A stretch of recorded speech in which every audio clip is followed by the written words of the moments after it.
그래서 오늘 지금 이제 말씀드린 이제 주제, 이 주제 관련해서 어떤 목차로 여러분에게 제가 설명을 드릴 것인가, 이 얘기를 지금부터 얘기를 드리겠습니다. 그래서 지금 현재 왜 고공행진을 하고 있는가, 이런 배경을 이제 일반적으로 객관적으로 간략하게 말씀드렸고, 그러나 이제 그 다음에 이어서 유럽 방위 산업이 도대체 역사적으로 언제부터 지금까지 변천해 왔는가, 이런 걸 간략히 말씀드리고, 그 다음에 1990년대 동서냉전이 종식되고 나서, 그 다음에 2022년 2월 24일 날 푸틴이 우크라이나를 침공할 때까지 그 기간 중 약 한 33년간은 유럽이 대단히 평화로웠습니다. 그렇기 때문에 그 당시 안보 상황을 다시 한번 리뷰를 해보고, 그러면서 왜 그럼 지금 현재 유럽의 방산 업체가 이렇게 몰락을 했는가, 과거에 비해서. 과거 이 영광된 그런 자리에서 이렇게 쭈그러들었는가, 그런 걸 이제 설명하기 위해서 그렇다, 그 말이죠. 그 다음에 22년도 푸틴의 우크라이나 침공, 그리고 이어서 22년도에 이제 트럼프 대통령의 재등장, 이런 것들이 유럽 국가 방위력 증강에 어떤 영향을 미쳤는가, 이제 그 얘기. 그러니까 푸틴이 겁주기 때문에 긴장했고, 그 다음에 이제 이런 환경에서 이제 이 트럼프가 등장해서 계속 압력을 넣고, 이러기 때문에 이제 유럽 국가들은 전혀 다른 옵션이 없다. 지금부터는 이제 완전히 방위력 증강을 위해서 우리가 몰두할 때다. 이런 컨센서스가 일반화되어 있다. 이제 그 말이에요. 그 다음에 3년 반 동안 지금 우크라이나하고 러시아하고 전쟁을 하고 있는데, 이 전쟁 기간 중에 밝혀진 우리 유럽 국가들의 방위력, 이 취약성, 취약 분야, 이런 것들이 지금 분명히 드러났습니다. 그래서 이런 것들이 이제 어떤 것들이 있는가, 이런 것들을 여러분께 말씀드리고, 그 다음에 트럼프 등장 이후에 유럽 방위력 증강 동향, 이런 것들을 이제 말씀을 드리고, 그 다음에 25년도 글로벌 유럽 방산 시장의 현황, 이거에 대해서 이제 말씀을 드리고, 그 다음에 유럽 국가별로 또 어떤 방산 동향을 보이고 있는지, 그 다음에 종합해서 25년도 유럽 방위 산업 동향, 이런 어떤 특징을 보여주고 있는지, 이런 걸 간략히 이제 요약해서 여러분께 말씀을 드린 다음에, 그 다음에 이 대단히 센시티브한 문제고, 지금 현재 이 고민하고 있는 유럽 국가들의 핵심적인 문제 중 하나가, 미국이 만약 떠나면 어떡할까? 그럼 미국 없으면 우리 스스로, 과연 미국 없는 상태에서 과연 우리 스스로가 우리 유럽 방위를 지켜나갈 수 있을까? 이런 것들이 큰 이슈이기 때문에 미국 없는 유럽의 독자 방위, 이런 것들이 근본적으로 가능하겠는가, 이제 그런 얘기를 제가 한번 짚어보는데, 제 답은 100% 불가능하다입니다. 100% 불가능하다. 그 얘기를 이제 왜 그럼 어떤 팩트에서 불가능한가, 그 얘기를 이제 말씀을 드리고, 마지막으로 우리 한국 방산이 지금 유럽에서 유럽 시장을 상대로 선전하고 있는데 지금 현재 어떤 성과를 여태까지 이뤘고, 그 다음에 앞으로 이제 유럽이 예컨대 이제 어떤 제3국의 어떤 유럽 시장 진출, 이런 것 관련해서 어떤 정책을 펴고 있기 때문에, 이와 같은 유럽 시장의 어떤 이런 한계, 제한성, 이런 것들을 극복하기 위해서 우리가 어떤 준비를 해야 되는지, 정부 차원에서 또 도와줘야 되는지, 이런 얘기들을 오늘 여러분께 말씀을 드리겠습니다. 먼저 역사적인 변천 과정인데, 유럽 방위 산업은 이제 19세기 산업화 과정에서 최초로 대두됐습니다. 그래서 그 당시에는 정부 차원에서 이제 화기 생산, 소총 같은 거, 소총에서 이제 대포로 진화가 되고, 이런 것들이 이제 19세기에 일어났다면은, 그 이후에 지금 이제 현대 무기의 중요성이 대두된 것은 이제 1870년, 71년, 그 당시 이제 보불 전쟁이다. 이제 프로이센과 프랑스와의 전쟁에서 드디어 이제 대포도 등장하고, 이제 소총화기도 더욱더 이제 성능이 발달되고 발전되고 그랬다, 그 말이. 성능이 좋아지고 그랬다, 그 말이죠.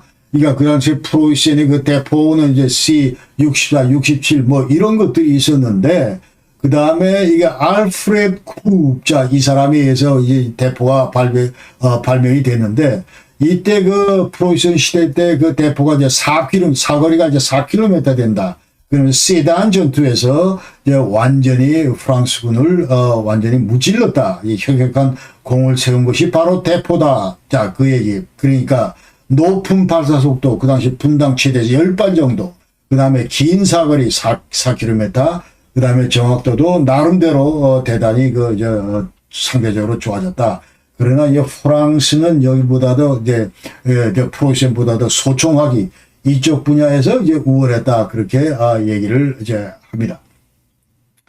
그러나 1차 세계대전 이제 들어서서는 이제 완전히 그 고폭탄, High Explosive Munition, 완전히 대포로 쏘는 이제 여러 명이 다치는 그와 같은 High Explosive 고폭탄을 발명을 했고, 그러면서 전쟁에 이제 큰 격변을 가져왔다. 이렇게 얘기합니다. 그리고 특히 이 해군 같은 경우가 이제 기술적으로 가장 진보적인 혁신적인 그런 군비였다. 1차 세계대전 전까지. 그렇게 얘기하고, 그 다음에 이 방산 분야가 주로 이때부터는 이제 민간 기업 위주로 발전이 되어 왔다. 이렇게 얘기합니다. 독일 같은 경우는 라인메탈, 크룹, 이런 것들이 지금도 아직도 있습니다. 그러니까 라인메탈은 제1의 독일의 방산업체고, 지금 현재 2025년도.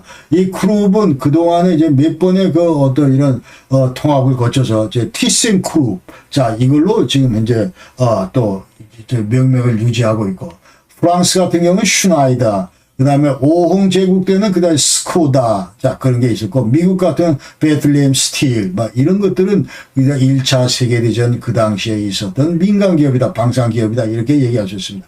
그래서 1차 대전 이후에 이제 혁혁하게 유럽 방산이 발전을 했는데, 이제 항공 분야, 기동 장비 분야, 전차, 화학무기, 이런 데서 상당한 발전을 가져왔다. 그러나 1차 세계대전 이후에 이제 1차 대전 패망으로 이 벨사유 이제 조약이 체결이 되고, 여기에 따라서 독일의 이제 방산은 완전히 큰 제한을 받는다.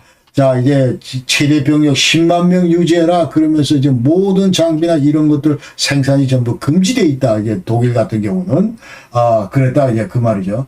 그러면서 이제 일반적으로 1차 대전 이후에 이제 일반적으로 각국에서는 이 방산 회사에 대한 분노 이런 것들이 크게 고조됐다. 그러니까 이 방산 회사라고 하는 건 완전히 전쟁 발발에 크게 기여했을 뿐만 아니고, 이 전쟁을 통해서 이 방산 회사들만 이 배를 풀렸다. 이렇게 이제 전부 다 손가락질을 했다. 이제 그 말이죠.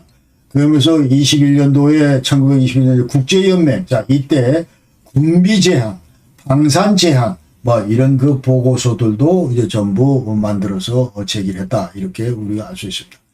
1933년도 드디어 히틀러가 등장하면서 이제 독일 제국을 이제 권력을 장악하는데, 그러면서 이 나치 리즘이 등장하는데, 이러면서 이제 2차 대전 1939년부터 45년까지 2차 대전을 이제 주도를 합니다.